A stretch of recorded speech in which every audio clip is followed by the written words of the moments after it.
Me llamo Graciela Manzi, nací el 9 de julio de 1992, morí el 19 de agosto del 2000. Me torturaron y me mataron.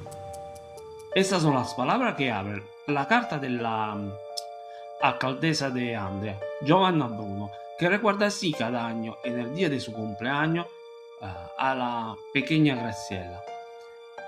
No, Graciela no podrá apagar las velitas y ya no podrá desenvolver los regalos ni mancharse la carita con la nata de la tarta. Para Graciela ya no habrá más fiestas. Su sonrisa le fue arrebatada para siempre. En nombre del crimen les cuenta que sucedió aquel sábado 19 de agosto del 2000 y quiénes fueron los culpables. Ese día hacía calor en Andria, ciudad de Puglia, sur de Italia. Y como siempre, el abuelo Vittorio montaba su puestecito de maní cerca a Castel del Monte. Vittorio, fallecido en febrero de 2023, era un vendedor ambulante histórico de Andria. Todos lo conocían así como todos conocían a su nietecito. También era conocido en la zona de Castel del Monte Pasquale Tortora, un cuidacoches sin permiso, abusivo, que en ese entonces tenía 18 años. Que el joven pudiera tener algún interés particular por la niña no parecía ser un misterio. A mucha gente no se le había escapado la forma en que Pasquale miraba a Graciela, tanto que algunos bromeaban al respecto. Decían que estaba enamorado de esa niña. No, Pasquale no estaba enamorado de Graciela, sino que la deseaba. Quién sabe cuánto tiempo estuvo fantaseando con lo que después sucedería. Pero los expedientes judiciales, las sentencias nos dicen que Pasquale Tortora no era el único que tenía atenciones morbosas hacia la hija de Vincenzo Manzi y Giovina Antolino. El monstruo no era uno solo, sino 5. Todos jóvenes de edad similares, gente del lugar, gente conocida. A diferencia de Tortora, quien confesó, Michele Zaccaria, Giuseppe Di Bari, Domenico Margiotta y Vincenzo Coratella, que en ese entonces tenían entre 18 y 25 años, siempre se declararon inocentes. Ellos no tenían nada a que ver con la muerte de Graciela y tenían una coartada, decían.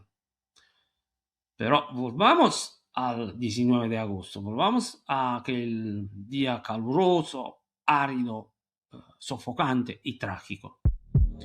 A poca distancia del puesto del abuelo Vittorio hay una fuentecita. Son las 19. Graciela tiene sed y va a llenar una botella de agua. No era la primera vez que la pequeña iba allí y por eso el abuelo estaba tranquilo. En ocasiones anteriores, sin embargo, Graciela regresaba a los pocos minutos, pero esa vez no. Las manecillas del reloj giran inexorablemente. Han pasado 20 minutos y la niña ya debería haber regresado. Algo no anda bien. El abuelo Vittorio está alarmado. Le pregunta a la gente de alrededor si han visto a una niña, pero solo recibe respuestas negativas. No hay tiempo que perder. Graciela nunca se habría alejado sola. Algo debe haber pasado. Hay que avisar a la policía. Las búsquedas comienzan de inmediato. Alguien menciona el nombre de Pasquale Tortora ai carabinieri. Todos saben cómo miraba esa niña. Más de una persona confirma esas sospechas.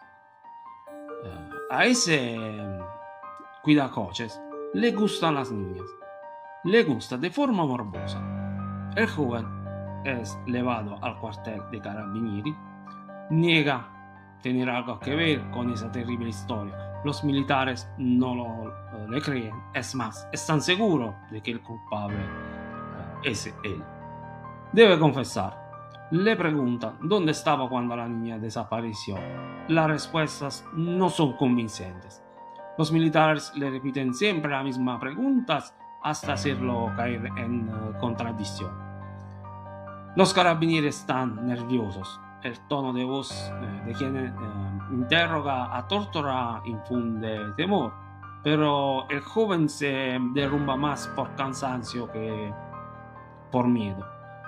Fui yo, me gustaba, era hermosa, era hermosa. Estas son las palabras de un depredador sexual. Estas son las palabras de un pedófilo. Son frases que resuenan escalofriantes incluso después de 26 años.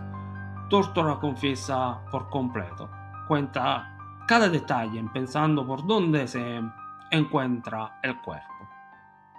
Son las 12:30 de la madrugada cuando los carabinieri encuentran un cuerpecito carbonizado entre la maleza de un pinar, no lejos de donde estaba el puesto del abuelo Vittorio.